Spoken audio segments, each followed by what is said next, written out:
Hola, este es Torre de Nube, un podcast dedicado a la lectura de la Biblia como literatura. Es una idea de Carolina Sanín con Tomás Primni. Yo soy Carolina Sanín.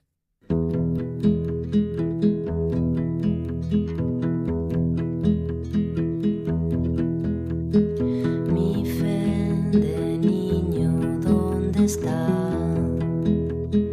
Me hace falta, la deseo. Mira que me he puesto pues a leer este libro en medio de este trabajo que estoy haciendo como actriz, ¿no? Hablando de papeles. Y entonces un día dije yo le estoy dando toda mi energía y toda mi emocionalidad a un personaje de ficción que es para una serie que luego van a consumir los medios de entretenimiento y no sé qué, y yo me estoy perdiendo de vivir mi propia vida. Y después dije yo, pero entonces su propia vida, ¿cuál es? Su propia vida es otro personaje también tan de ficción como el que acaba de hacer, como el que está haciendo, ¿no? Esa era la voz de Margarita Rosa de Francisco. En este episodio hablamos juntas sobre nuestra lectura del Eclesiastés, pero también sobre cómo vemos el sentido de la vida humana, sobre la muerte, sobre la vanidad y la fugacidad de la vida, sobre la esperanza, sobre la resignación. Escúchenos.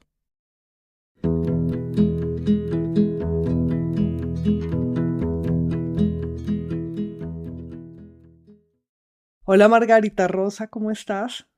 Bien, muy contenta de poder hablar con vos. Muchas gracias por haber aceptado nuestra invitación para hablar de la Biblia. ¿Mm? Y bueno, aquí estamos. Tú escogiste hablar del Eclesiastés. Tuviste la idea de hablar de este libro del Antiguo Testamento. Cuéntame por qué, qué motivó esa decisión, esa elección. Bueno, yo siempre, le he tenido muchas ganas a la Biblia, em, y desde que empecé a estudiar filosofía, pues, con mucho más ardor, pues. Pero no he tenido como el momento, no se me ha dado el momento y pensé cuando me propusiste que escogiera un libro de la Biblia para este podcast, dije, bueno, es mi oportunidad como para iniciar el camino. Y también coincidió con una recomendación que me hizo mi sobrino Pablo de Francisco, que es también filósofo y está muy metido en estos temas, y por alguna razón me recomendó el Eclesiastés, pero no tenía nada, no sabía que yo iba a hacer este podcast ni nada. Pero entonces me gustó la coincidencia y dije, bueno, pues voy a seguirle el consejo a Pablo y me encontré con este libro que sí me explotó la cabeza. ¿Y has hablado con Pablo después de haber leído el libro? ¿Le Sí, contaste que ya lo habías leído? ¿Y sí, he que, hablado, le he ok. consultado cosas, sobre todo porque la traducción que yo tengo, pues yo no sabía si era buena o mala, y confrontamos algunas frases que son traducidas de forma distinta Ajá. en el libro que le estaba leyendo, y de pronto ahora en esta conversación las miramos, Ah, me porque son encantaría, interesantes sí. las diferencias, sí. O pues en una particular palabra, en un particular versículo que yo creo que tiene mucho sentido explorar. Cuéntame cuál fue tu relación con la religión y con la Biblia. Eh, ¿Te educaron en alguna religión? ¿Tuviste alguna formación religiosa o tu familia era religiosa o era totalmente ajena a la religión? ¿Qué relación tenías con la Biblia y como qué sensación tenías de la Biblia antes de que por tus estudios te interesara, pues? Sí, yo soy católica por cultura, pues, Ujú. no practicante. Mis padres no fueron especialmente religiosos ni nos inculcaron las ceremonias religiosas, pues como un hábito de la familia y eso Ujú. nada, era más bien gente muy bohemia, muy fiestera. Los domingos yo creo que era más para desenguayabar que para ir Que a para misa. ir a misa. Mm. Entonces, no nos inculcaron mucho la religión y la práctica de la religión. Okey. Y yo tuve una relación con la religión muy conflictiva desde el principio. Las pocas veces que íbamos a misa, nada de lo que veía dentro de la iglesia, ni esas pinturas, ni cuando yo veía el Calvario de Jesucristo y todo ese culto al sufrimiento, la crucifixión, la sangre, todo eso me parecía de una pornografía, eh, pues tremenda, muy violento para ver y Ujú. poco atractivo, digamos, para un niño, pues no sé, Sí. reconciliarse con la felicidad y con la paz de su corazón, pues ver esas imágenes no era precisamente lo más Sí. alentador. Sí. Entonces, no, siempre tuve un rechazo hacia la religión. Fuera de eso, tuvimos en el colegio, en el primer colegio donde estudiamos, un contacto con yo creo que sí, era una secta a la que pertenecían los directores del colegio que se llamaba Alfa y Omega, muy fanáticos. Wow. Entonces, le cogí amor a la Biblia, realmente La abominaste en la ese bonita. momento, claro, Sí, sí, sí. porque era el elemento, el instrumento, pues, de opresión y Sí, y de amenaza, ajá. era el recurso para fomentar miedo. Mm, No, era bueno, ya encontré aquí bien. lo que está, la palabra o la traducción, y esto se refiere al capítulo, ya te digo, al capítulo 7, Entonces, está en el capítulo 7 en el Eclesiastés 7, 16, 7, 16. cuando dice: "No quieras ser justo en demasía, ni te vuelvas demasiado sabio, ¿a qué destruirte?", Sí, ¿no? Entonces sí, yo, esto lo interpreté como, o lo interpreto como cuando uno pretende saber, ¿no? No ajá. es que volverse demasiado sabio, tal vez es pretender saber, No en realidad saber, sería no en realidad esa, saber, sí, y o tener la pretensión de saber, pero sí, la palabra que me llamó la atención es a qué destruirte. Y sí, la traducción que tiene Pablo, que es en griego, dice, esa palabra que en español traducen como destruir, sí. en la traducción griega aparece como fuera de sí. O sea, como Entonces, a qué salirte de sí sería o algo así. aquí salirte de sí De ti, por pues, pretender sí. saber mucho, como lo que pasa con los eruditos, Ajá, que no necesariamente son sabios, sí, que es tener demasiada hambre de conocimiento y sí, querer saberlo todo y de pronto lograr saberlo todo sobre el sí. mundo, pero como una forma de evitarse a sí mismo, ¿no? Estar Súper fuera de interesante, sí. Sí, claro, y como de enajenamiento también. exacto, Sería, sí, exacto, sí, como un poco eso. de no mirarse y de perder el lugar. Sí, está súper interesante. Y mira que en la traducción que tú tienes dice, ¿cómo me dijiste? Ser justo. Y en la mía, que es la Biblia, la de la Biblia de Jerusalén, está ser honrado. Que Ajá, honrado además, como es un participio, significa recibir honra, entonces sería más cercano a lo que tú dijiste, como hacerse el honrado, o sea, ser reconocido como, justo aludiría más a un reconocimiento externo que a una actitud interna, entonces estaría, bueno, estaría pero interesante tu fíjate que interpretación.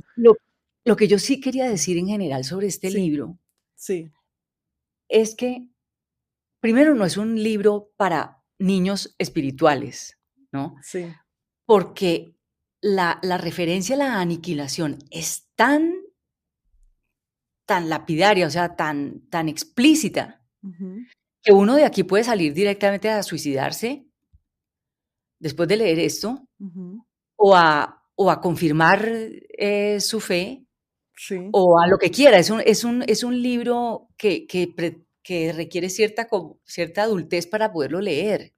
Sí, porque es un libro pesimista, pero ese pesimismo conduce también a una celebración de la vida, o sea, a un realismo que le haría a uno, si tiene la disposición correcta y como tú dices, la madurez también, como abrir los ojos y ver qué es, qué es la vida y qué son los espejismos de la vida, ¿no? De alguna forma, ya que empezaste por eso, por esa parte hay otra que dice, otro verso que dice, quien acumula ciencia acumula dolor.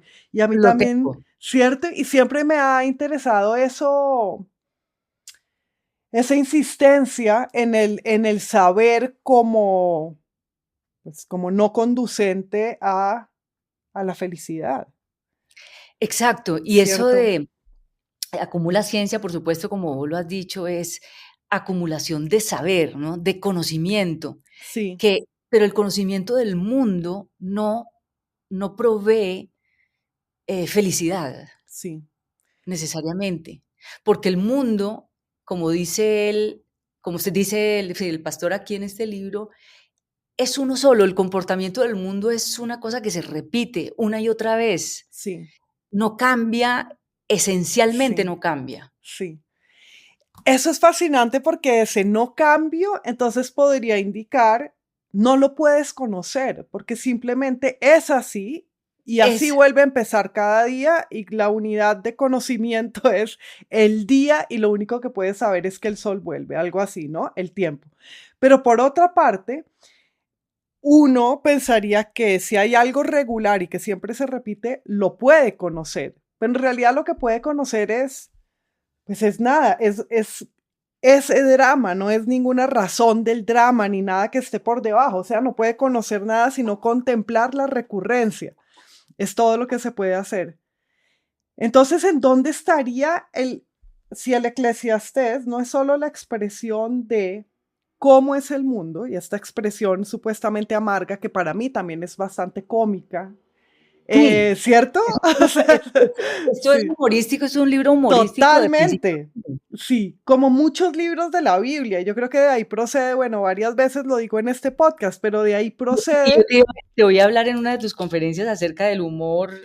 en la Biblia, sí, porque, y de ahí procede también el humorismo judío. Los judíos son pues la fuente del humor en la humanidad, ha sido el judaísmo. Y yo creo que en este libro, en estos libros del Antiguo Testamento, está la base de ese humor. Y en el Eclesiastés especialmente este humor de la resignación y de la exageración incluso.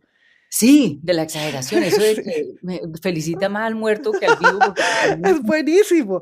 Entonces primero felicita al muerto, exacto, y luego dice, pero más vale perro vivo que león muerto. Entonces además se contradice. Sí, contradice, sí, sí. sí, se contradice todo el tiempo. No, no, Sí. no. Y en esa contradicción se va formando un personaje, ¿no? Coelet, quien lo dice, Ajá, uno se va imaginando a este personaje un poco imprecador, pero a la vez simpático. O sea, simpático. ¿cierto? ¿Te Digo parece? que es como un Rasputín, yo no sé, como un personaje, como un bufón. Ajá, es exacto. Es el predicador bufón Dime, también. Coelet, ¿quién es? Como, o sea, yo sé que así se llama y así se nombra él como pastor, pero ¿quién es Coelet? No, Coelet simplemente significa el que habla ante la congregación, el miembro de la congregación. Ya, Entonces es un nombre genérico, digamos, no es un nombre propio. Pero en algún momento él dice, yo he sido rey de Israel, ¿viste? Y hay algo interesante en ese tiempo verbal que Tomás Suprimi me dijo que habláramos de eso, que es precisamente este personaje de Coelet que habla en tercera persona de sí mismo, dice Coelet, pero esto es lo que dice Coelet y que además dice, he sido rey como alguien sí, que ha dejado de ser también, no habla como rey de Israel, sino alguien que habla como el que ha sido rey de Israel es también alguien que habla como el que ha sido todo, ¿no? Es una manera de decir, yo lo he sido todo. Y yo creo que el libro entraña eso también. El que también. puede, ¿cierto? El que puede decir esto habla en nombre de todos y ha sido todo y Todos sabe decimos todo. y puede cambiar de una cosa a otra porque Sí, no tiene real diferencia hablar de todos que hablar en uno, o sea, hablar en exacto. tercera que hablar en primera. Sí, Y sí, con respecto al tiempo, quería notar esto. sí. Yo lo que siento es que este libro habla también de la inexistencia del tiempo. Yo diría que la Mm, médula espinal, pero esto es desde mi interpretación pobre, que uno desde su amañamiento mental interpreta las cosas, por supuesto. y como el tiempo es un tema que a mí me ha apasionado siempre, yo veo que este libro es un libro sobre la inexistencia del tiempo, sobre todo ahora que estabas hablando del verbo conjugado cuando uno dice soy o he sido, o por ejemplo en el 1.9 que dice, lo que fue, eso será, lo que se Sí, hizo, eso se hará. sí, No hay nada nuevo bajo el sol.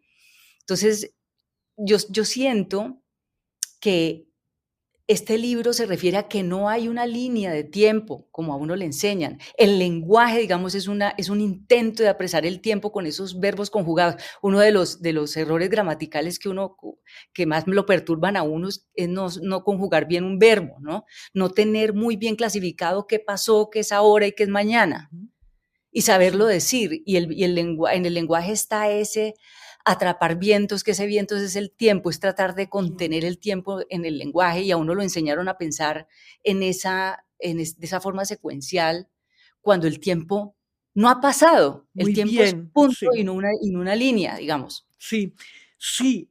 Hay dos elementos en el libro que son el sol y el viento, ¿no? No hay nada nuevo bajo el sol y luego todo es vanidad y atrapar vientos. Y entonces el sol es el tiempo, no solo es la metáfora del tiempo, pero también es lo que marca el paso del tiempo. El día es el movimiento del sol, el año es el movimiento del sol. Claro. Pues sabemos que es el movimiento de la Tierra, pero desde nuestra perspectiva es el movimiento del sol. Y entonces al hablar del sol, y esto también lo había comentado Tomás, se está hablando, por supuesto, del paso del tiempo. Me parece súper buena esa lectura que haces de que es un libro sobre el tiempo y sobre relativizar el tiempo. Entonces se está hablando del paso del tiempo y vanidad, lo vano, sería no aceptar el paso del tiempo por un lado, pero también hacerle caso al tiempo. O sea, tienes que someterte al tiempo, pero también para saber que, como dices tú, que eso me parece súper interesante, que no lo habíamos pensado, es también para saber que el tiempo mismo no existe, que No existe. el tiempo también es vanidad, es vanidad. No someterse al tiempo, pero es vanidad el tiempo mismo y creer que el tiempo existe. Muy bien, sí, sí, sí. Y esa división de la historia en la antigüedad, luego en la Edad Media, esas divisiones que son también hechizas, ¿no? Son unas Totalmente. divisiones de emergencia, Sí. porque eso es lo que también a veces nombramos como tiempo, como que es una variable de emergencia, la necesitamos como para poder huir del absurdo que es esto, Ujú, no podemos comprenderlo además fuera del lenguaje, sí. y el lenguaje es permanentemente la alusión al tiempo, ¿no? Uno está hablando conjugando los verbos permanentemente. Sí, Entonces uno no puede pensar fuera del tiempo, pero este libro a uno lo confronta con eso, muy con bien. que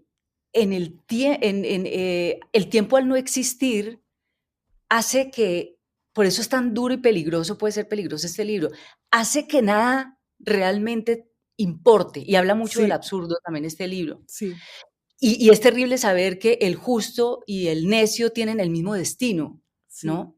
Entonces sí. uno dice, bueno, entonces hacer el bien, ¿de qué nos sirve, no? Ujú.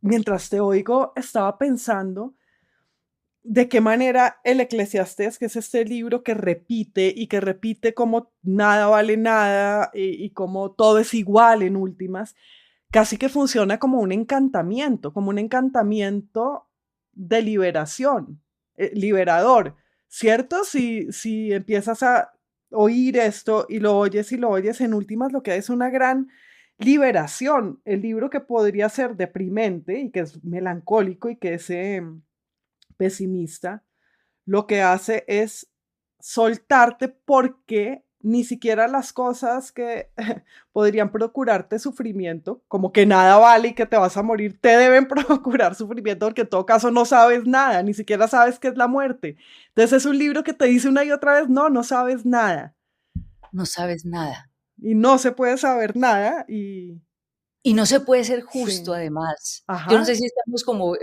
tal vez es porque a mí me produce una emoción increíble poder hablar de lo que yo sentí cuando leí sí, este por libro. favor, sí, Estamos dime. como, yo me siento como saltando de un tema a otro, No, pero me por parece perfecto porque ese es nuestro no método y ese es, así es como el para lee uno, como piensa uno en lo que lee y como no hay tiempo, pues tampoco hay orden al hablar de un libro, bien.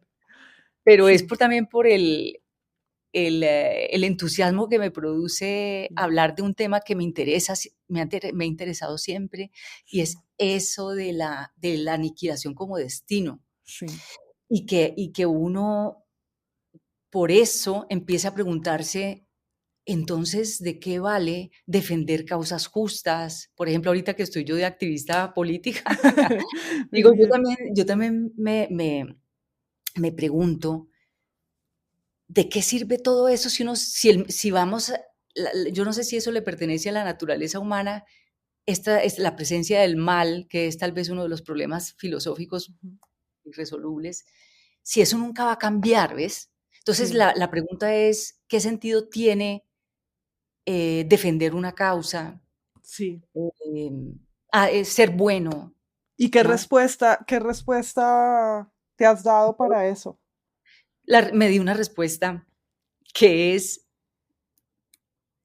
que el bien tendría que ser solo la autoobservación, ese estar al tanto Ujú. de que, por ejemplo, el tiempo no existe y que Sí, como el tiempo no existe, es ahora donde vale la pena eh, observar, observar lo que conocemos como mal, observar, digamos, el mal que se oculta detrás de la buena conciencia de uno, porque este libro también tiene otro punto que me interpeló y ujú, es que dice el que califica a otro de injusto sí, también está pecando aunque no quiera. Entonces ujú, yo me pongo en la situación actual donde yo digo es que tales personas son unos corruptos, entonces yo me siento superior, me siento mejor, ¿no? claro, Que los que no son corruptos, entonces yo me siento más justa, pero sí. ¿de con qué derecho, digo yo, o me Y con, concibo yo más justo? y con qué conocimiento, ¿no? ¿Con qué Porque, conocimiento? Es o con qué sea, conocimiento. porque uno no sabe en el tiempo sin historia, digamos, qué papel juega esa variedad de que uno sea justo y otro injusto. Y esto suena cínico y por supuesto no podemos vivir así. Tenemos que vivir adentro del tiempo, pero sabiendo que hay una fuera del tiempo en el cual el acto justo y el acto injusto tienen un valor ambos que desconocemos y que es imposible para nosotros juzgar desde el punto de vista no humano, que es el, el punto de vista de la realidad, digamos, o de una realidad más, no sé, más total. Es decir, el punto de vista de Dios. Tendríamos que tener ese punto Sí, de vista para poder juzgar, pero es tan sí, pequeño, sí. tan limitado que digo, ¿con qué derecho uno puede decir que un corrupto es corrupto? ¿Ves? Exacto, Sí, o que es peor que lo que estoy haciendo, o porque no sabemos nada, no podemos saber nada, todo es vanidad de porque yo vanidades. pensaba también, esta personalidad que yo defiendo tanto, o que Sí, defendemos, este yo, sí, es hijo de todas esas estructuras sí, injustas. claro, claro. Entonces uno Sí, es hijo de lo corrupto también, ¿ves? sí, sí, el yo es completamente, está hecho de eso y es dependiente de eso y además actúa en reacción y en respuesta a eso. No se puede superponer. Entonces, este libro del Eclesiastés no se puede, perdón, sobreponer. Este libro del Eclesiastés sería un intento por ponerse realmente por un instante por encima del juicio y ver Sí, que todo es vanidad y que no vanidad. sabemos nada y que es Otro espectral, punto, sí.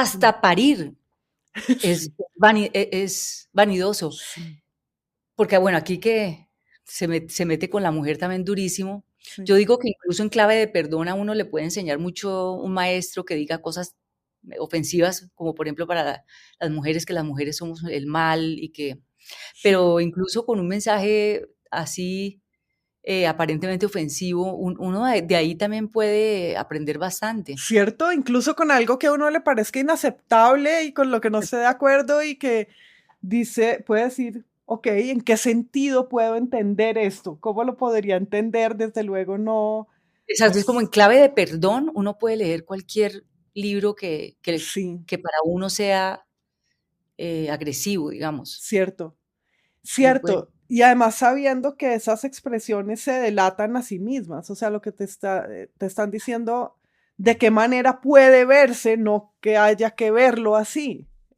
O sea, sí, Sí, de acuerdo, ¿cierto?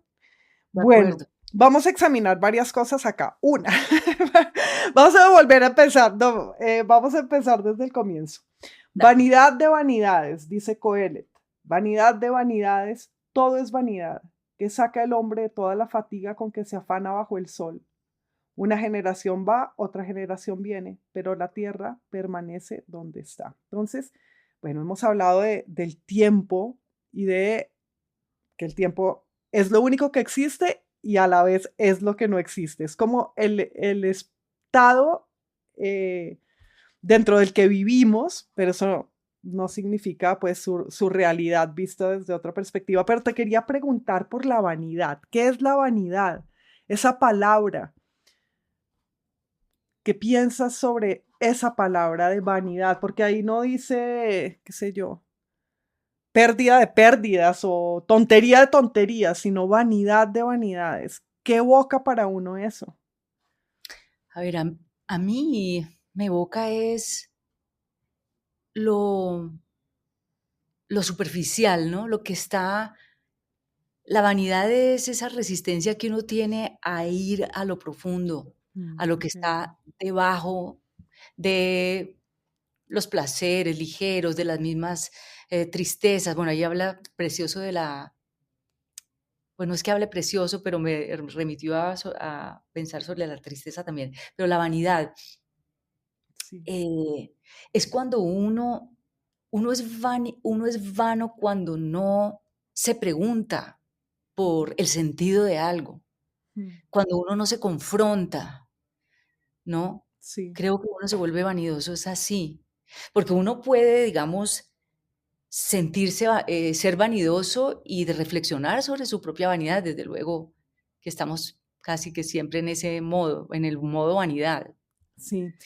Y Y casi que obligadamente, porque como no podemos ver más allá, como tenemos en todo caso los humanos o todo lo existente en este plano o todo lo mortal, tenemos un límite de visión.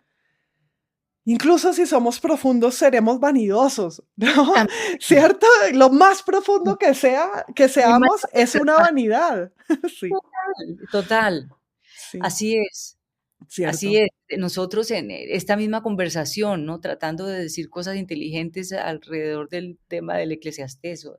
Pero es Siempre hay, buenísimo, pues, sí, uno se esconde, ¿no? La vanidad siempre está allí como agazapada. sí.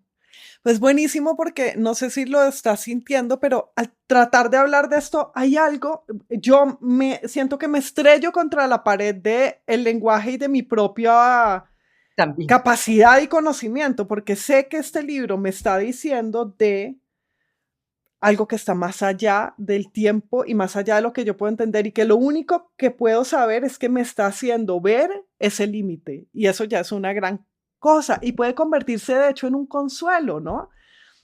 Sí, Saber que uno está completamente limitado puede ser un consuelo, de que hay mucho más que conocer, que solo podrás conocer una vez no estés vivo o no existas o no sé, o no seas tú.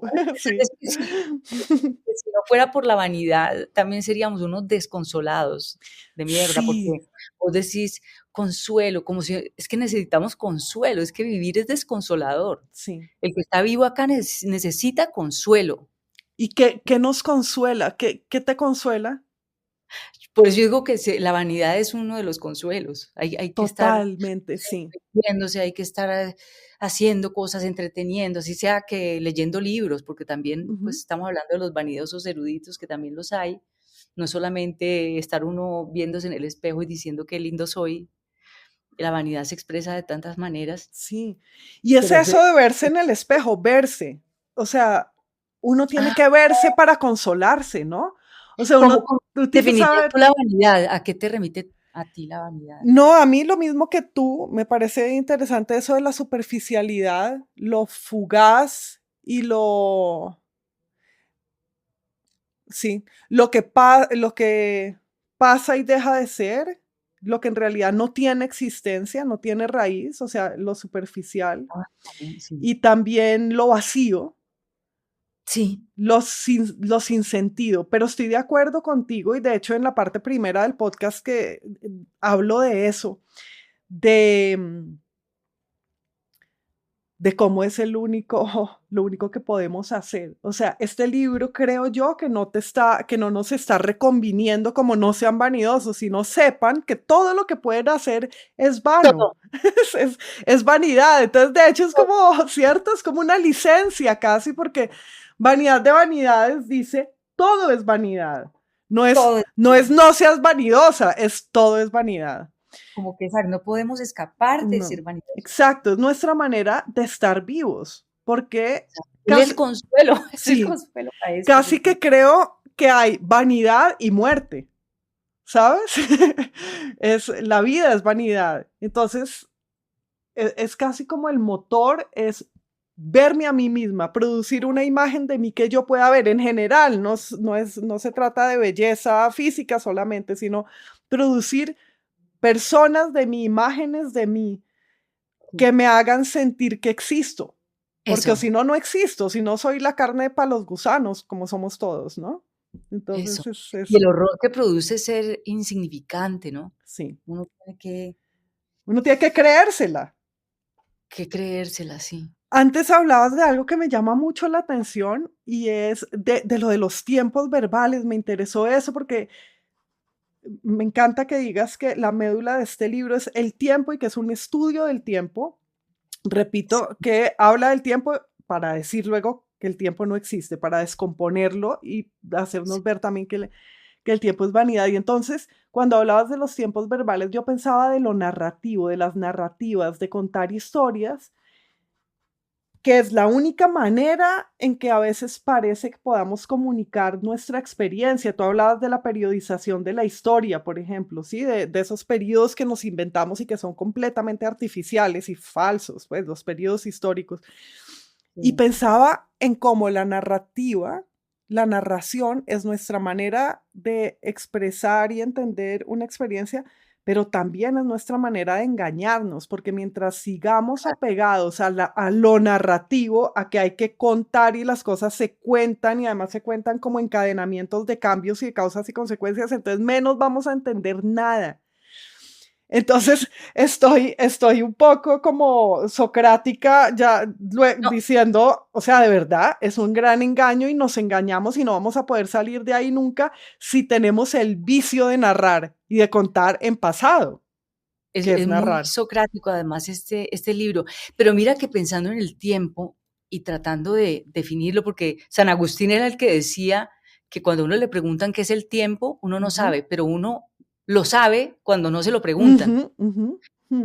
Pero yo digo, el tiempo o el intento que yo tengo de definir lo que es imposible, es esa esperanza de que algo cambie, porque Mm, cuando se divide la historia de esa manera es porque uno cree que algo cambió para durar. Entonces, la historia se produce o digamos, las líneas históricas se producen porque hay cambios, sí, los eventos cambian, si no, pues no exacto. habría que contar nada, ¿no? Sí, Si todo sigue igual, sí, entonces es la esperanza en que algo va a cambiar lo me que genera encanta. la sensación de que el tiempo existe. Me encanta eso. O sea, nosotros nos apegamos a la narrativa como manera de entendernos, a contar en pasado, por la esperanza de que va a haber un cambio y vamos a estar en una vida nueva en algún momento. Es buenísimo, porque esa es la esperanza de que cambie algo y vivamos mejor, pero también es la esperanza, Margarita, de no morirnos, de que vivamos después de la muerte de alguna forma, ¿no?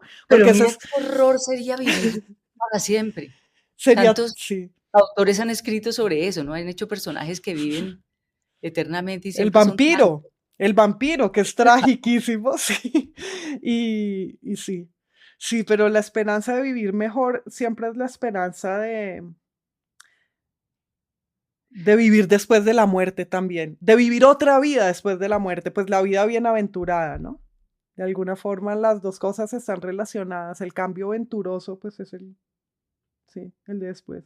Bueno, lo que este libro dice de los muertos es de lo más raro, chistoso y descorazonador.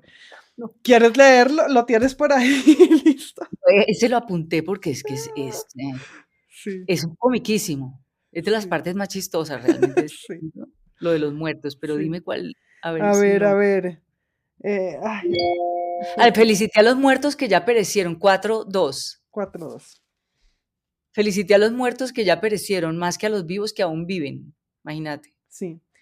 Y más feliz que ambos, dice a continuación, el que aún no ha existido, pues no ha visto las barbaridades que se cometen bajo el sol. Exacto. Es tremendo. Sí, Es tremendo, de verdad que es, sí.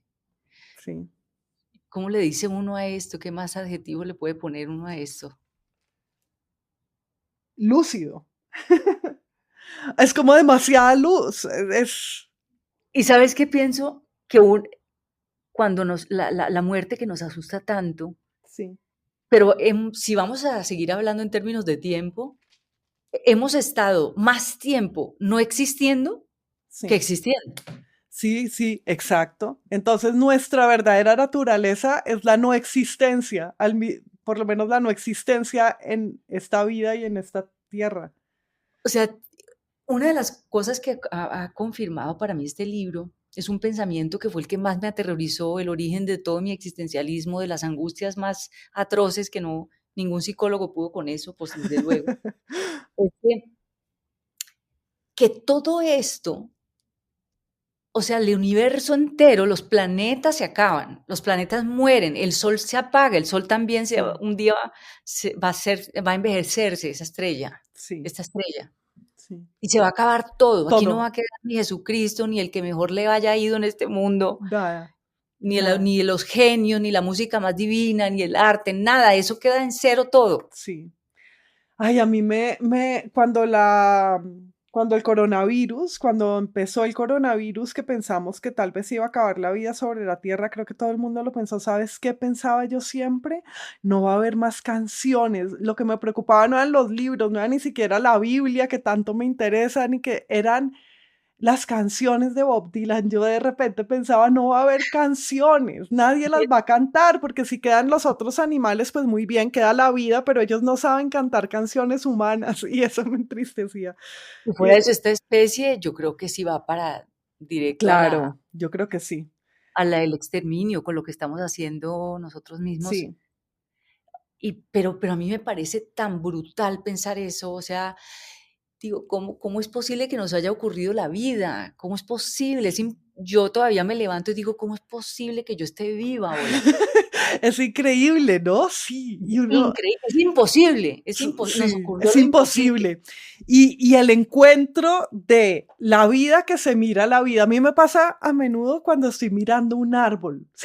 Siempre me pasa es cuando estoy mirando algo vegetal. Ni siquiera cuando miraba a otro animal, porque otro animal es un espejo, ¿no? Pero cuando estoy mirando algo vegetal que es tan extraño a mí, pero que también está en mí, digo, wow, estoy viva. Y el momento para mí de estar viva es estar mirando una hoja. Es increíble, la inmovilidad viva de lo vegetal.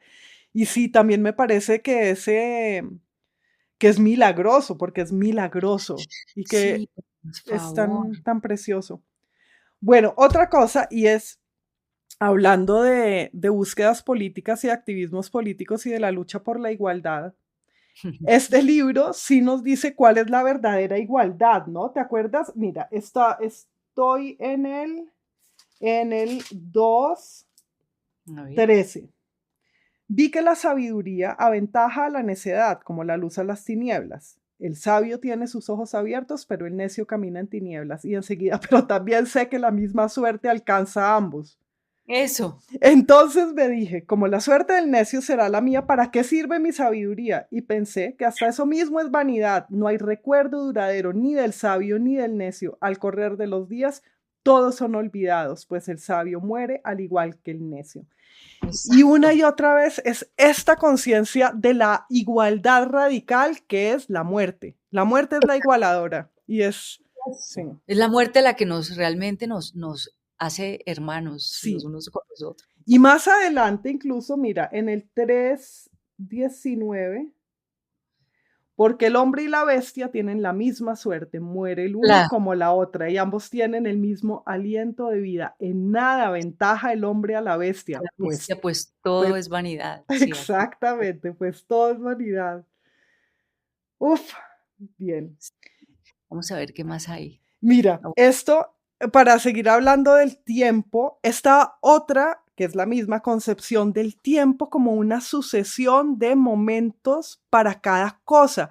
O sea, el tiempo como una serie de lugares en los que cada sensación, experiencia tiene su lugar. Entonces el tiempo como un organizador y emparejador de, pues, de momentos con experiencias, que es el famosísimo, los famosísimos versos del 3 que hay una canción, ¿te acuerdas? En inglés. Todo no, tiene su momento y cada cosa su tiempo bajo el cielo. Su tiempo el ya, nacer, su tiempo el morir. Ahí lo sí. podrías leer para mí con tu voz preciosa, porfa. Pero ¿cuál es ese que no lo tengo acá? 3. El capítulo 3 desde el 3.1. Ay, pero no, sabes que solo tengo aquí mis apuntes y no tengo el capítulo. Entonces, espérate, te lo, Léele tú. bueno, lo voy a leer yo. Todo tiene su momento y cada cosa su tiempo bajo el cielo. Su tiempo el nacer, su tiempo el morir, su tiempo el plantar y su tiempo el arrancar lo plantado, su tiempo el matar y su tiempo el sanar, su tiempo el destruir y su tiempo el edificar, su tiempo el llorar y su tiempo el reír, su tiempo el lamentarse y su tiempo el danzar, su tiempo el lanzar piedras y su tiempo el recogerlas, su tiempo el abrazarse y su tiempo el separarse, su tiempo el buscar y su tiempo el perder, su tiempo el guardar, su tiempo el tirar, su tiempo el rasgar, su tiempo el coser, su tiempo el callar y su tiempo el hablar, su tiempo el amar, su tiempo el odiar, su tiempo la guerra y su tiempo la paz. Y así termina y es increíble porque pues se refiere a lo mismo que estábamos diciendo antes. Hay lugar para todo, no hay mal y bien. No hay Hay, mal y bien. hay momentos Entonces, eso es muy duro de, muy, sí, o sea, pues ahí es cuando yo digo, esto es más bien como para adultos, para aquí, muy adultos, sí. porque quién va a decir que el mal y el bien no existen, ¿no? Sino que hay un tiempo para Eh, cada cosa. Hay pero un, además tú cuando hablas de que hay un tiempo para todo y luego lo contrasto con la interpretación mía de que el tiempo no existe, eh, también siento ahí, cuando él dice hay tiempo para esto y para lo otro, es una invitación a no tener nosotros el control, querer tener el control sobre lo que sí, debe pasar o no. exacto, porque no Es podemos fuera de saber, sí. control. Sí. A mí, ¿sabes con qué lo relaciono también esto? Con el teatro, con esa idea del humanismo y luego pues especialmente del barroco que repiten una y otra vez que repite Shakespeare y bueno, y está en Calderón y tanto lo repiten que en un momento dado lo repite Don Quijote en el Quijote y Sancho le dice que esa idea la dice todo el mundo, que es que el mundo es un teatro. Es chistosísimo. Que es que el mundo es un teatro, que es como esta realización, como dicen, me vino ese anglicismo que además detesto, Y que que, la que es realidad cierto, la realización que tiene, que tiene de repente el humanismo, que si entendemos que todo esto es un teatro y somos los espectadores, entonces podemos saber que estamos en el teatro como personajes, pero también afuera del teatro quizás como espectadores y como personajes de un teatro mayor que a la vez está siendo visto por nosotros mismos que somos personajes y así podemos tener una idea del infinito y perspectiva. Es esa la palabra, ¿no? y Perspectiva. yo, digamos, diría los filósofos, no necesariamente los que se llaman a sí mismos filósofos, porque todo ser humano es filósofo, ¿no? Puede Sí, filosofar sobre su vida. exacto. Entonces, los espectadores son los que filosofan, digamos, Sí, sí, que exacto. los espectadores del teatro. Pero a la vez ser espectador del teatro es ser el personaje del espectador en una obra de teatro mayor en la Eso, que, pero eso nos da perspectiva y nos hace ver pues la provisionalidad de cualquier papel que tengamos y cualquier cosa que hagamos. Y entonces, bueno, cualquiera. estoy relacionando ese presupuesto del humanismo Ya, ya. con este libro también, ¿no? Sí, totalmente. ¿Cierto? Sí. Esa es la palabra, yo creo, la perspectiva, saber que todo es cuestión de perspectiva y que son y que al mismo tiempo solo podemos ver desde una perspectiva, pero sabiendo que es provisional, que es lo mismo que decíamos del tiempo, ¿cierto? Sí. Y sí, y que jamás será una perspectiva equilibrada. Nunca será justa, no podemos ser justos. No podemos ser justos. No, no, es verdad. Oye, la gente que, pues la mayoría de la gente, nosotras mismas hace un tiempo que no lee la Biblia, no podría imaginarse que este libro está en la Biblia, ¿no? No, ¿Cierto? Sí. dice lo del aborto. Además, sí. ¿Qué tal cuando dice más feliz es un aborto? Eso es otro chiste acá, pero Más de feliz, buenísimo. Leámoslo. ¿Dónde es que está? a ver, 6:3. Eso, eso es increíble, sí. Eso sí, o sea, eso en estos tiempos de corrección política, yo no sé, Sí. se podría decir. Léelo A ver, entero. es muy cortico lo que yo Sí, leo aquí, que dice: "Si alguno que tiene 100 hijos y vive muchos años, y por muchos que sean sus años, no se sacia su alma de felicidad y ni siquiera haya sepultura, entonces yo digo, más feliz es un aborto". impresionante, ¿no? Sí. Que el que vive 100 años y tiene 100 hijos. No, No se vive muchos años y sí, tiene 100 hijos y vive muchos años. Más feliz es un aborto. aborto, Sí. pero es que eso es una cosa, eso es, Es, para mí es dinamita. es demoledor, es exactamente eso. Demuele se dice no, demuele, ¿no? Demuele todas nuestras certidumbres, todas. Mira, y además con estos libros, este tipo de libros, pues por eso es que se pueden usar para cualquier cosa. O sea, hasta para defender el aborto puede uno usar esto. Sí, sí, sí, Y es, sí, hasta y es para una, eso, o sea, es porque una sí, frase bíblica. Más feliz es un aborto, lo está en el Eclesiastés. Hay está que en el buscarlo tanto. Eclesiastés, totalmente, totalmente. Pero mira a lo que me remitió eso, ¿A qué? que hace referencia a lo banal que puede ser traer un hijo al mundo, Sí, porque hay mucha vanidad en la misma maternidad. sí, Y, sí, y de ahí me paso a pensar en el poder de dar a luz, ¿no? De darle un hijo a la vida sí, y que ese acto sea exclusivo de la madre y que el pastor diga, es mejor no nacer, ¿no?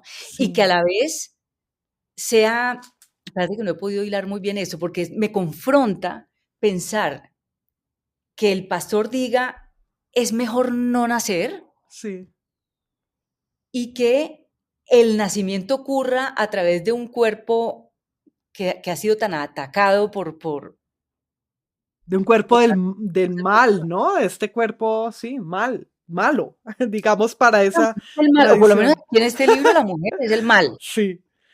Sí, y estamos ya un poco Fernando Vallejescos, porque es un libro Fernando Vallejo totalmente. Y es, sí, esta idea de que tener hijos es traerlos a este teatro y a esta prisión, a este teatro en el que los personajes creen que están vivos, más o menos, ¿no? Este Mire, teatro ¿sabes? de vanidad. Algo que no se me no quería que se me pasara es el poder de la mujer. O sea, aquí tiene que estar en este libro, ahí en esto que estamos leyendo, Sí, puede que tuviera la génesis, o por lo menos en Occidente, del pavor a la mujer. sí, Porque eso sí es verdadero poder. Que la mujer, que ese cuerpo, o por lo menos ese cuerpo que tiene ovarios y matriz, sea el único cuerpo que puede traer una vida a existir. exacto. Que sea Sí, al fin la decisión de ella, la que condena la vida y a la muerte, porque igual vos traes el hijo y lo condenas a muerte porque lo sí, pariste, sí, y te lo entregas a la muerte también. sí. Pero, y que la mujer sea la que tiene ese poder, la única. Eso a mí me parece Exacto. Es que es verdadero poder. el Es ver verdad, total. Y además es que oyéndote y conectando con lo que estábamos hablando antes del tiempo, eso hace que toda mujer sea la madre del tiempo. Porque, absolutamente. porque es a través de la mujer que vienen las generaciones, es decir, que se repite, porque el tiempo es repetición, que es lo que dice Es este libro la madre además. del tiempo, eso es, así. Sale el Imagínate sol, tú qué cosa tan sí, brutal y tan pavorosa. sí. Esto es sale el sol, se pone el sol, corre hacia su lugar y allí vuelve a salir. Sopra hacia el sur el viento y gira hacia el norte, gira, que te gira el viento y vuelve el viento a girar. Todos los ríos van al mar Y el mar nunca se llena. Al lugar donde los ríos van, allá vuelven a fluir. Todas las cosas cansan y luego hablamos de eso. Pero, y luego habla de las generaciones y claro, a través de la mujer el tiempo se hace realidad y la existencia cae en el tiempo. Entonces las mujeres somos las madres del tiempo y las mujeres que no tenemos hijos como nosotras dos tendríamos más ocasión de estar por fuera del tiempo, no hemos condenado a nadie al tiempo, por lo menos. Sí, tendríamos que pensar en esto, en eso, de el no dar a luz, el no traer a este mundo de vanidad, de vanidades, ¿no? El no dar a luz. Ahí sí. nadie tiene la última palabra sino esa singularidad, esa mujer singular, ¿no? Exacto. Que dice, voy a parir. Y eso me parece a mí como también me explota la cabeza. Es increíble, claro, porque ni siquiera es la mujer abstracta, es lo que acabas de decir, cada individua Ajá. detiene el tiempo o lo hace pasar, sí, exacto. Trae algo para, bueno, la existencia a la vida y a la muerte o no la trae. Hay algo emocionante hablando de tener y no tener hijos y de nuestra decisión en ser la última de un linaje, ¿no? De muchos linajes, o sea, ser aquella en la que confluye y termina tantas historias. Después de que nosotras muramos, no hay nada, no hay más en esta tierra de nosotras. Fuimos la última, fuimos el tapón, algo así, ¿no? Wow, eso no lo había pensado. Sí, yo a veces lo he pensado y hay algo bello en eso y sobrecogedor también y asustador también, porque nosotros sí pusimos un dique en una sangre, en muchas sangres, pues en linajes no quiere decir linajes ilustres, quiere decir generaciones de generaciones de generaciones de gente que nosotros dijimos, bueno, no más, con esta ya se va para otro lado toda esa sangre, ya. Sí, mira, no lo había pensado así. Ya se derrama en la tierra esa sangre, sí. Oye, bueno, ¿qué más? Más cosas, dime más cosas. A ver, no, yo anoté mucho. Por favor, sigamos. Bueno, un rato. Lo de las a más palabras, más vanidades, tengo Sí. por aquí. ¿Dónde es que está eso? Sí. 6:11. Sí. Y mira lo que me puso a pensar esta frase, a más palabras, más vanidades. ¿Qué provecho saca el hombre? Y pensaba en la inutilidad de la palabra para nombrar cualquier cosa. Sí. O sea, todas las cosas son innombrables. Sí. Sí.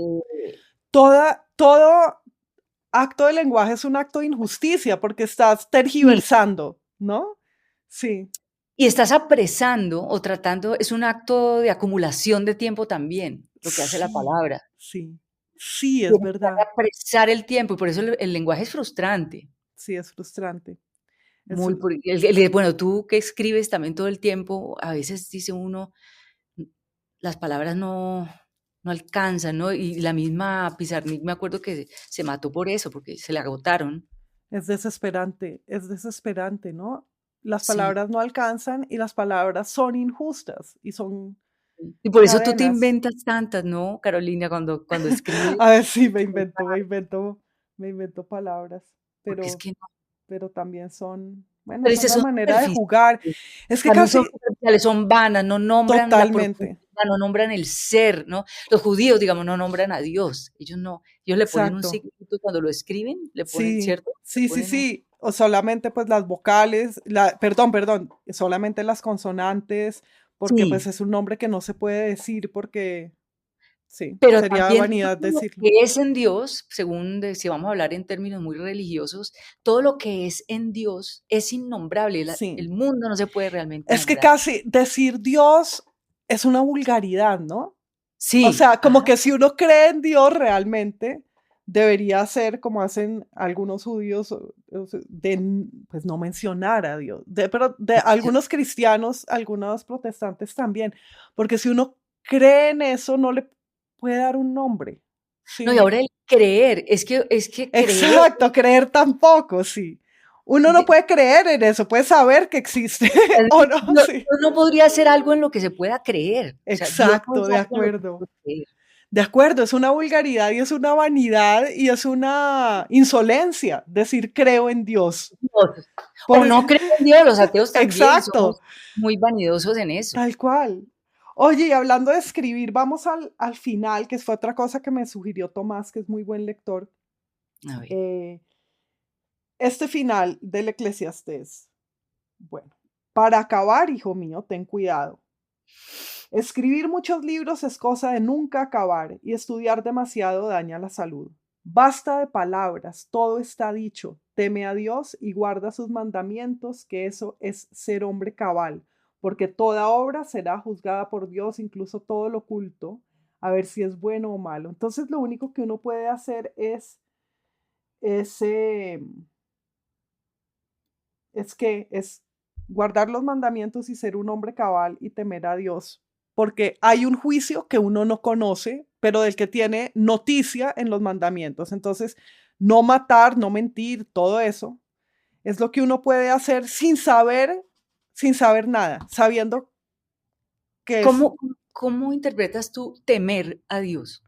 ese es todo ese es el asunto de leer la Biblia, ¿no? Porque uno dice, bueno, el Dios del Génesis, este Dios caprichoso, celoso, inseguro, eh, y amado, y que amas a pesar, y en el que confías a pesar de ser el desconfiable, es el Dios que debes temer también. El temor a Dios es el temor al que tiene el poder de darte la existencia y quitártela, y habértela dado y quitártela.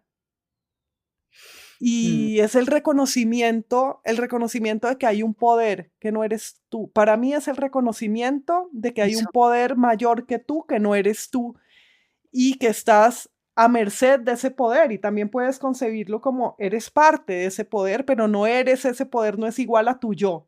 O sea, tú no eres igual a ese poder. Y, Para y- mí ese es el temor de Dios. sí, estaría de acuerdo. También me centré en preguntarse por el temor, ¿no? ¿Qué es cuando uno teme? ¿Qué es lo que pasa cuando uno teme? Sí, Entonces uno dice, uno tiene conciencia del peligro, hay duda, hay incertidumbre, ¿no? Puede interpretarse también como la advertir, sí. como dices, como lo dices tú, que hay ese otro poder Mm. fuera de, yo no sé si no, me Del que estoy como, uno, no, no, estás, te sigo, del que uno no no caer en la entiende. tentación de nuestras certezas mundanas, Sí, digamos. Es ese advertir que no se puede caer en esa tentación de tener certezas aquí. sí, que hay algo que no puedes conocer y de lo que dependes también, ¿no? Eres dependiente, ese es el temor también. Y que Rec- de que hay otros en Dios, ¿no? Por eso es sí, que de pronto de ahí podría arrancar la ética, de que sí, y que, pues, una ética o, digamos, una moral que regule el comportamiento de la gente, es saber que hay otros sí. Yo a en Dios. veces, yo que soy muy irritable y todo eso, a veces que pienso en alguien despreciable, que me parece despreciable, alguien que me ha hecho algo que puede no ser grave, sino un comportamiento espantoso en la calle o algo, y me digo, y Dios lo quiere igual que a mí, y es muy impresionante, ¿sabes? Parece una cosa de misa y parece una tontería, pero me impresiona. O sea, o un enemigo que haya tenido y luego pensar, y sí, no puedo hacer nada contra que esa persona sea una criatura de Dios igual que yo. Pero mira, cuando yo hago esa misma me pongo en esa misma situación de imaginar, sobre todo ahorita con la cuestión política, ¿no? Que es lo que más me hace dar rabia. Ujú. Porque te digo que cuando yo conozco la gente cerquita, me me me enternece hoy en día la gente, A mí cualquier también, persona, sí, de cualquier ideología, no me importa que sea lo que sí, sea, pero cuando leo y lo veo como si fuera un espectáculo de televisión, entonces ahí es que me sí, produce la rabia y todo. Eh, y yo cuando tú dices a ese enemigo, digamos, pongámosle así, Dios lo quiere igual que a mí, yo me imagino que cuando uno em, roba, cuando uno mata, cuando uno tortura o lo que sea, imagínate lo que hay ahí debajo, si no es un gran terror, o sea, ese es el Sí, abandono por antonomasia, cuando sí, uno tiene que violentar a alguien, sí, si la sensación de frustración y de miedo que debe haber debajo es muy grande, sí, sí, aunque ese sí. miedo no sea reconocido. Entonces, digamos, en ese miedo me reconozco yo en el otro, me reconozco en el corrupto y me reconozco en el enemigo. Que es el miedo a la invisibilidad, ¿no? El miedo También. a desvanecerse, a no existir, a ya estar muerto. Yo lo pienso, tú sabes que lo que más a mí me irrita en el mundo es el ruido. Ni siquiera es no es la opinión política, es el ruido. Y entonces, y esta poner la música duro y pasar en el carro con música. También he pensado en la miserableza de alguien que no puede expresarse, que siente que no tiene palabras y que no tiene expresión ninguna y que se expresa así y quiere ocupar un lugar así porque no hay lugar para él o para ella, ¿no? Necesita Y aturdirse aturdirse porque para no, no para no pensar o porque no tienen que pensar. pensar o porque siente un vacío tan grande que hay que llenarlo con el aturdimiento. Oye, pero eso que decías antes me dejó pensando que cuando uno se acerca a alguien ya no hay enemigos y es verdad, cuando tú hablas con cualquier persona, con que hables 10 minutos con alguien, se disuelve la enemistad, Inmediatamente. inmediatamente te reconoces en él, que es Yo el lo pongo, final por de ejemplo, la el Ilíada. enemigo como Uribe, pongamos al enemigo, al Coco de Colombia, que ese es un señor como ese que Sí, ni sabemos quién es, sí, no, es un símbolo ya. sí, Yo digo, yo tuviera ese señor enfrente, sí. yo estoy segura de que yo podría darle un abrazo a ese hombre. Estoy segura, y enternecerse uno y reírse, porque además todos somos tan cómicos, porque es una misma cosa, el patetismo de uno y su comicidad, ¿no? O sea, uno es cómico en la medida en que la vida es cruel con uno también y uno es patético. Entonces uno puede reconocerse en eso y reírse del otro, y al reírse de alguien de verdad, uno se está enterneciendo también. La risa siempre entraña enternecimiento. Y bueno, y pensaba que hay que convertir al otro en un personaje para odiarlo, ¿no? Hay que Sí, convertirlo en sus actos, hay que juzgarlo como lo juzgaría un tribunal por sus actos y no concebirlo como una persona. En el momento en que tú lo concibes con complejidad, no puedes juzgar a nadie, nadie es juzgable. Por eso se juzgan los delitos y no a las personas, porque una me, persona no se puede juzgar. me quisiera aprender esa frase que acabas de decir. Sí. Sí, lo de la complejidad, si uno conoce o uno ¿cómo lo dijiste? Si uno se, casi que si uno se acuerda de que el otro es una persona tan compleja como uno, Eso, no puede juzgarlo. O no puede sea, juzgar. ¿cuál de nosotros es juzgable por lo que hacemos y lo que hacemos? Lo hacemos porque no sabemos más. Por eso esas palabras de Cristo son tan poderosas, ¿no? Perdona a los que no saben lo que hacen, que nos remite otra vez al Eclesiastés, como no podemos juzgar porque no estamos por fuera del tiempo y no podemos ver las consecuencias de nada realmente. Entonces, todo lo que hacemos lo sabemos, lo hacemos sin saber lo que hacemos. Sin saber. Y mira cómo este Eclesiastés nos lleva a eso que dice Cristo que dice Cristo al Pero final. Mm, quisiera preguntarte algo ahí es, sí, si uno ya llega a esa conciencia de que el necio y el sabio terminan o tienen el mismo destino, ¿por qué seguir viviendo con sentido? ¿Cómo le das tú el sentido a la vida entonces? pues ¿Cómo haces sí, bien o cómo sigues tratando de ser una buena persona, muy entre comillas?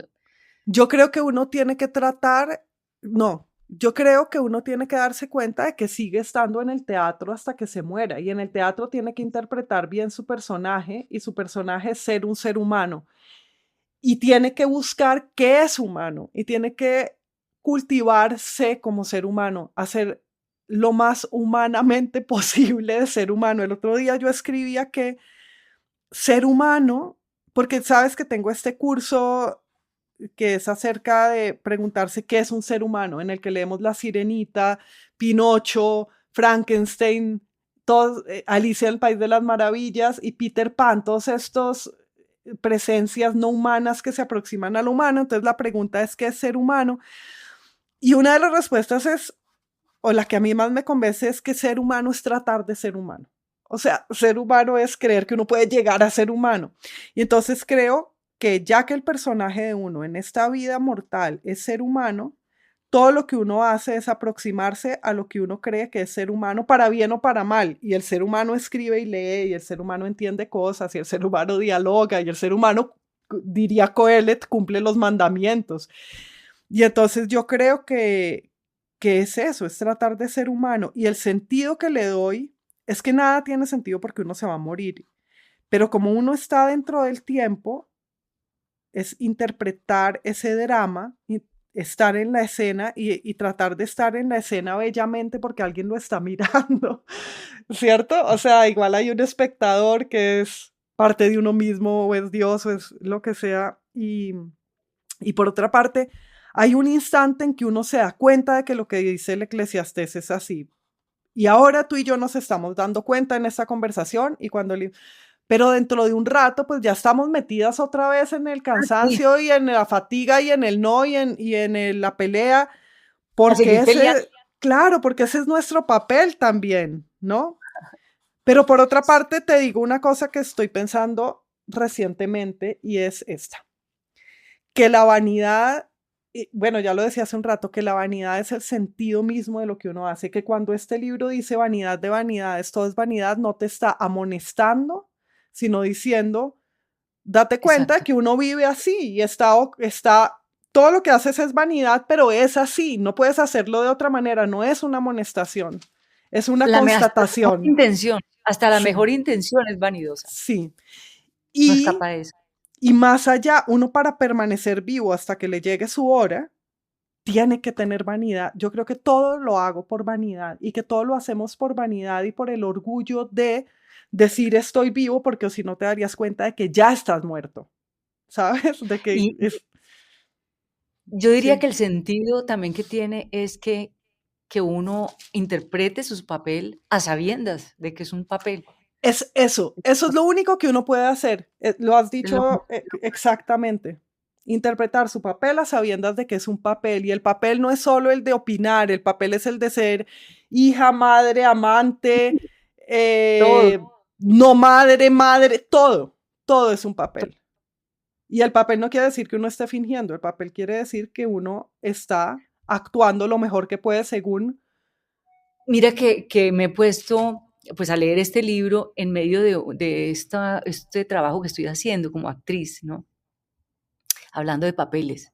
Y entonces un día dije yo le estoy dando toda mi energía y toda mi emocionalidad a un personaje de ficción que es para una serie que luego van a consumir los medios de entretenimiento y no sé qué, y yo me estoy perdiendo de vivir mi propia vida.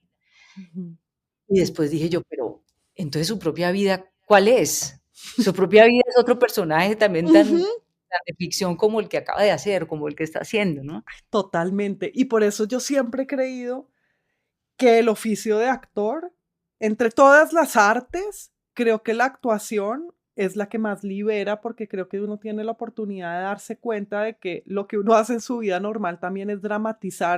dramatizarse, ¿Cómo te ¿sabes? sentiste tú cuando hiciste tu papel en Litigante? A mí me encantó, me encantó actuar y me encantó darme cuenta de eso, de que las cosas que yo hacía dramáticamente, pues son las mismas que hago también supuestamente naturales.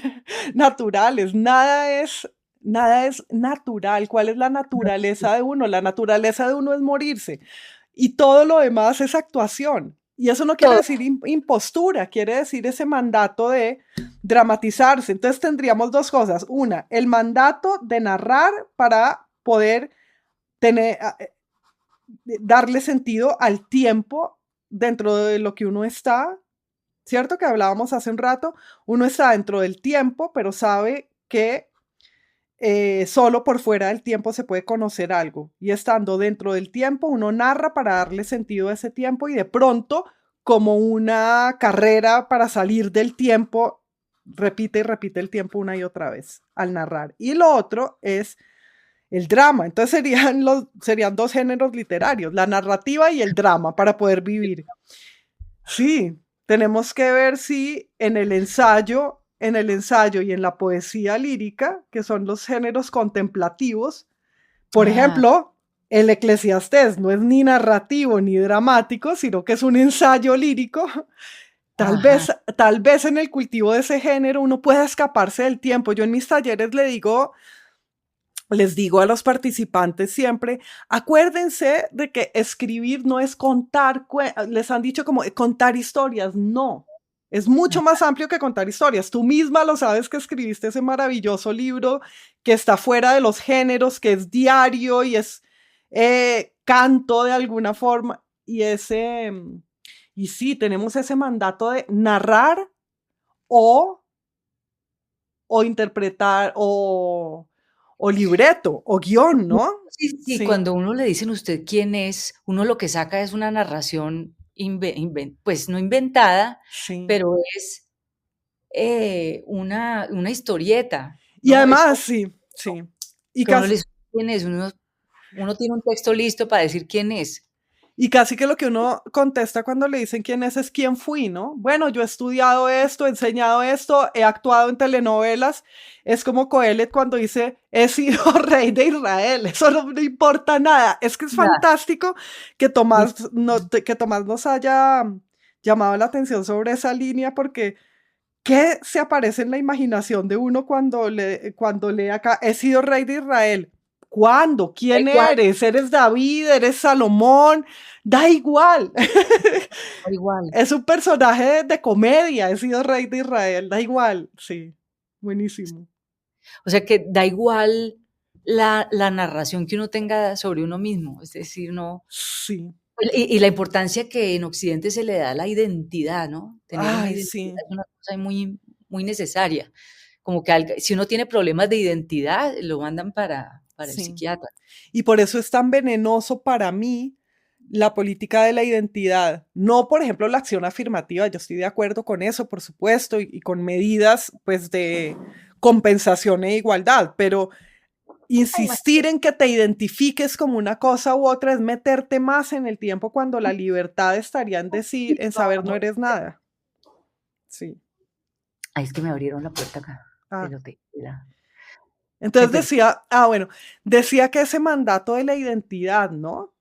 Que tenemos en la política, que es como identificarte y afirmar tu identidad, es el camino a liberarte, Ujú. a la libertad y a la igualdad. Y no, No, es es ya lo cierto, contrario. es lo contrario. Es renunciar a tus identidades y saber que las identidades no existen, lo que sería liberador e igualador, porque lo igualador es la muerte. Exacto. Ahora, desde luego que eso no implica que uno esté en desacuerdo ni con la acción afirmativa, ni con las compensaciones y las reparaciones para grupos históricamente oprimidos, Mm. pero tendríamos que hablar de eso también, de que la identidad no existe, creo, Y ¿cierto? es, así como el tiempo no existe, la identidad tampoco. Sí, Y es que la identidad también tiene que ver con el tiempo, sí. porque para uno crear una identidad tiene que narrar.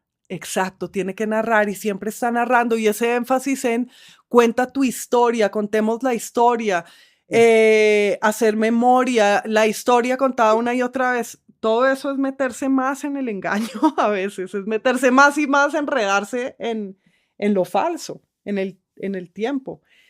Hay que hacerlo hasta cierto punto, pero también hay que saber cómo lo interpreta el personaje de uno, hay que hacerlo, pero hay que saber que no es verdad. Que no es verdad, hay que saber que no es verdad. Sí, Así es como yo lo miro y así es como yo puedo vivir hasta ahora, sí. sabiendo y seguiré interpretando mi papel. Sí, sí, yo también y hay que y Pero e interpretarlo vanidosamente, porque si no, sí, no se podría interpretar, porque si no, ¿cómo? ¿cómo más? Entonces es acogerse a esa vanidad de vanidades sabiendo que es vanidad de vanidades. Hoy, Así es. al comienzo del epílogo dice esto: Coelet, a más de ser un sabio, enseñó doctrina al pueblo, ponderó e investigó, compuso muchos proverbios. Coelet trabajó sin descanso, inventando frases felices y escribiendo con acierto sentencias verídicas, que es una belleza porque es el trabajar sin descanso, aunque él ha dicho que no hay que afanarse por ser sabio y que todo es vanidad. Es precioso que diga lo mismo que estamos diciendo. Él mismo, para componer estas sentencias, trabajó sin descanso. Sí. Y además encontrar, decirlo de sentencias verídicas, que es verdad. O sea, él aquí se ocupó en decir la verdad. Y lo único que uno puede decir de verdad es todo es vanidad y el sol sale y vuelve a salir. ¡Wow! Sí. Sí. No, y lo que nos faltaría, aquí nos quedaríamos 3 días haciendo Sí, ¿hay algo más que quieras, de algún pasaje más? Si tenemos 10 minutos, habría algo más que... Sí, voy a buscarlo. Bueno, una cosa que advertí también en la página de internet, que es una página pues, de la Biblia, tú no sabes Sí. la cantidad de anuncios de cachivaches En, y la, en las en la páginas página. de la Biblia, sí, sí, sí, las he visto. Es Pues increíble. saltan todas las cosas de publicidad vendiendo baratijas. Porque eso tiene mucho público. Esperemos nosotros en nuestro podcast, como la Biblia tiene tanto público, ahí anuncia a todo el mundo, esperemos que este podcast nos lo patrocine a alguien sabiendo que todo el mundo le sigue interesando la Biblia. ¿Verdad? Y como saben ¿Cierto? eso, entonces venden de De todo venden. todo, de todo, sí. Faltan Em, como anuncios de moteles en la Biblia. Falta que pongan. seguro. Seguro hay, sí. A ver, es que es que aquí estoy revisando qué otra cosa, pero todo más o menos conduce a lo A lo mismo, a lo que ya mismo, sí. que he hallado que la mujer es más amarga que la muerte. Ah, sí. Uf, El símbolo del mal es la mujer, pero bueno, ese tema ya lo tocamos. sí. Hay uno que a mí me encanta. Hay dos versos que a mí me encantan y no los entiendo. Son los que más me gustan de todos. Ujú, Es en el prólogo, el, el 14 y 15. He observado cuanto sucede bajo el sol y he visto que todo es vanidad y atrapar vientos. Ok. Lo torcido no puede enderezarse. Lo que falta no se puede contar. A mí ese lo que falta no se puede contar. No sé, yo leo esa frase, la contemplo, la metí en uno de mis libros, como simplemente la cité porque creo que es de esas frases para mirar y que uno no puede acabar de entender. Es obvio que lo que falta no se puede contar, tú no puedes exacto. saber qué te falta. Y ese es el infinito. Todo lo que no eres tú, todo lo que no, o lo que no sabes que eres y que tienes, ese es el infinito que está a tu alcance además. Esa es la posibilidad de tener una experiencia de infinitud, es pensar en lo que no eres, en lo que te falta, no en lo que eres. Es algo así, pero no la acabo de entender. ¿Tú cómo leerías esa frase? No sé, a mí eso me remite como a las epifanías, como cuando uno siente como lo que pueden sentir los místicos en esos estados como extáticos, Mm, que no tienen palabra, ¿no? sí, Entonces, ahí está todo aquello que falta, ahí en esas epifanías es te cuando todo puede, eso que falta sí, ya está, eso que falta ya está, no eso, necesita contarse. exacto, porque no falta tampoco, porque no Exacto, puede, como no puede contarse, no falta, está, eso está muy bueno, sí, sí, porque precisamente uno siente que falta es desde el mundo, desde la mundanidad. sí, Faltan cosas por contar, pero desde la sabiduría, digamos, de Dios, en el sentido en que habla Coelet, no falta nada por sí, contar. totalmente. Y fíjate que si uno se pone a pensar en lo que le falta y le da un nombre, entonces no te falta porque ya lo puedes señalar, está. Entonces, Ah, nada sí, que pueda señalar falta y todo lo que falta ni lo sabes ni se puede contar y es el infinito abismo, la infinita no, y eternidad. lo que falta son las mismas afugias mundanas que puede que tengan diferencias de la forma, pero son las mismas canalladas y las mismas pendejadas y las mismas vanidades desde que la historia del hombre se ha podido contar. Sí. Por eso es esto de que nada hay, nada hay ¿qué? Nuevo bajo el Nuevo, sol. sí. Sí. O sea, en realidad es la misma historia, una y otra vez, una y otra vez. Sí. Sí, es la misma historia una y otra vez, y esa misma historia tampoco la puede entender uno, aunque se presente una y otra vez. Entonces, lo repetido es lo mismo que lo misterioso. Sí, mira. Por último, una última. Que ibas a decir algo. Dime. Te quería preguntar Sí. que también este libro alude al origen del mal, o a esa pregunta por el origen del mal. ¿Por Sí. qué el hombre daña? ¿Por qué el hombre violenta? ¿Por qué el hombre hace daño? Ese origen del mal, ¿qué te hace pensar a ti? Que no se puede saber. Que no se puede Que saber. sí, eso no, que precisamente forma parte de este todo, que no puedes fatigarte sabiéndolo, porque desde este mente y este cuerpo no se puede saber. Entonces es No se como puede. ese agnosticismo, ¿no? Ujú. Pero puedes saber que no se puede saber, y eso ya te prepara para, no sé, algún día alguna molécula tuya lo sabrá después. Y lo que me lleva a esta otra cosa, una cosa más, y acabamos, que es, Paremos, mira, paremos. 3:18. Sobre la conducta de los humanos reflexione así: Dios los prueba y les demuestra que son como bestias. Y luego Ujú. dice lo que ya dijimos: el hombre y la bestia tienen la misma suerte, etc.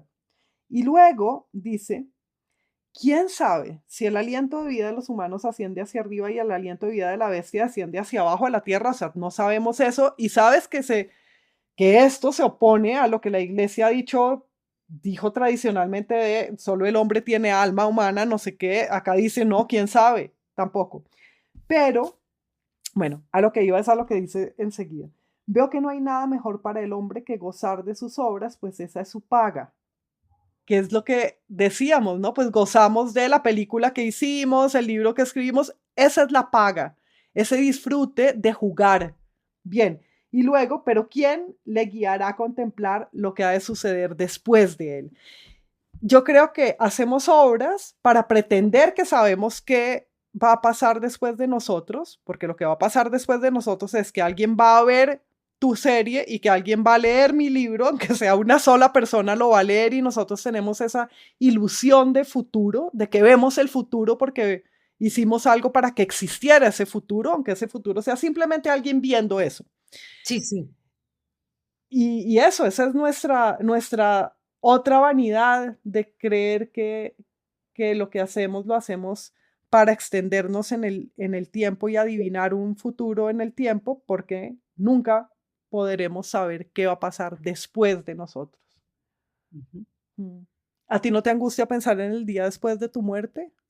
Mucho, ¿Qué mucho. piensas? ¿Qué piensas en eso? No, no pienso con respecto a mí, digo, por mí que me echen a la basura porque no me, ni me, cuando dicen, no, entiérrenme así, pónganme una canción, no sé qué, pues como no me voy a dar ni cuenta, mejor me podrían tirar así a No, cualquier descampado, no me importaría. Pero lo que no es tanto mi muerte, sino a esa nada de la que hablamos hace un rato, sí, esa nada que nos espera y de la que sí, venimos. sí, a esa nada.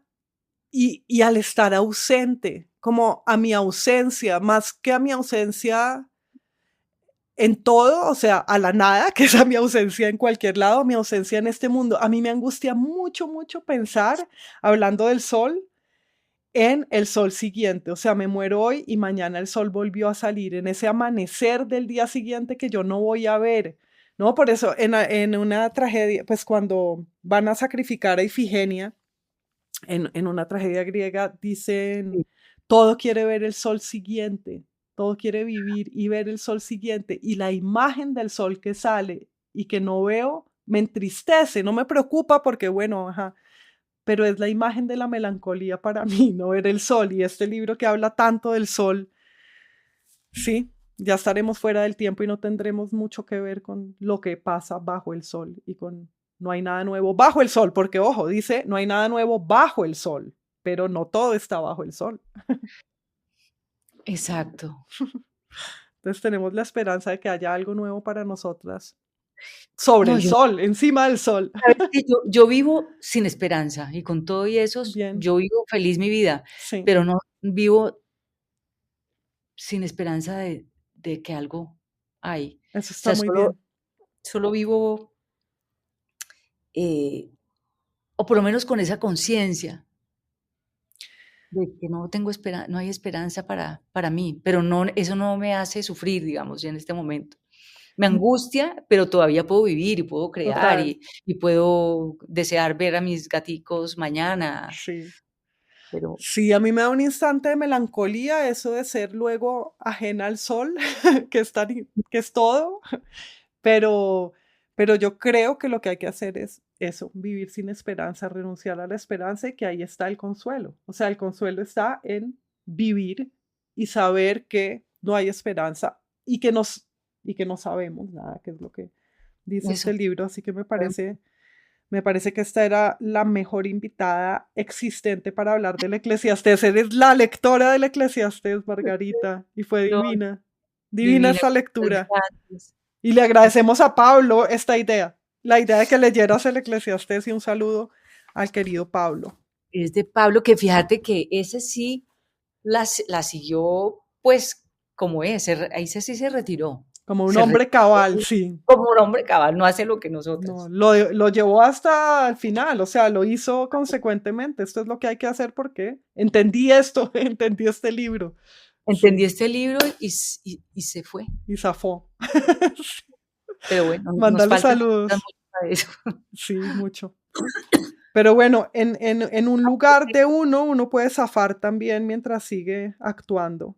Ujú. Estar permanentemente contemplando mientras actúa también.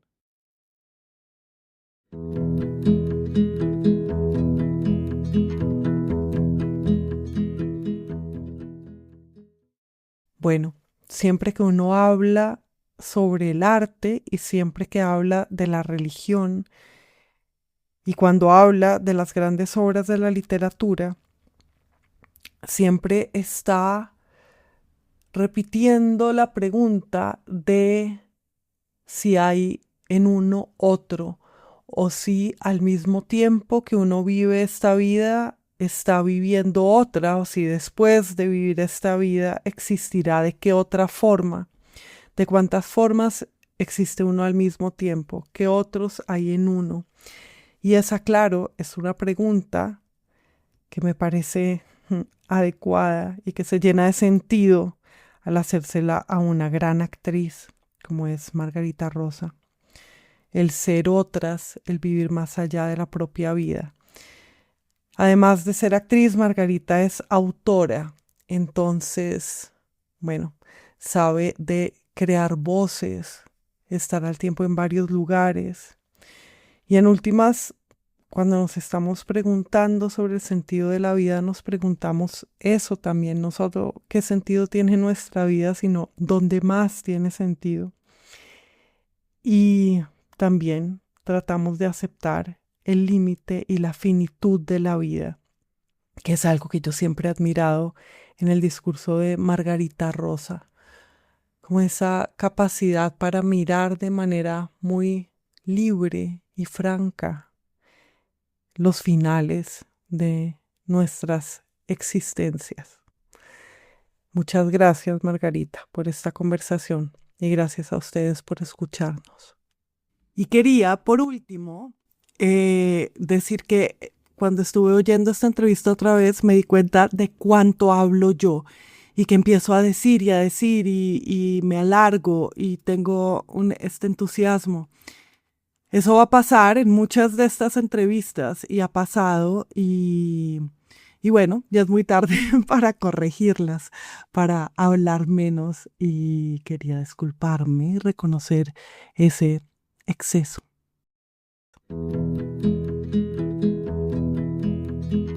La edición y la asesoría son de Jorge Caraballo, el diseño gráfico de Nicolás Consuegra.